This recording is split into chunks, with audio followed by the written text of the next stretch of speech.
শিব ঠাকুর শুধু দেবতা নন, তিনি জীবনযাপনের সবচেয়ে বড় শিক্ষক। যে নিজের মনকে জয় করতে পারে সে পুরো পৃথিবীকে জয় করতে পারে।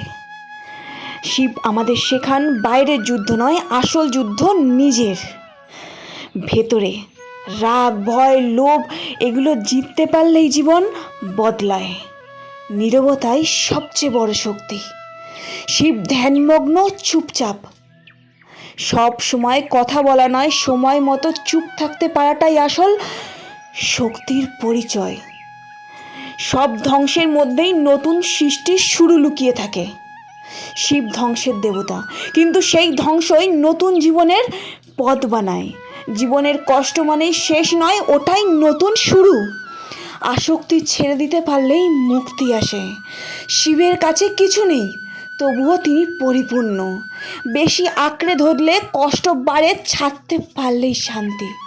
যে নিজেকে চিনেছে সে ঈশ্বরকে চিনেছে। বাইরে ঈশ্বর খুঁজে লাভ নেই, নিজের আত্মাকে বোঝো। নিজের সত্যকে চেনাই আসল সাধনা।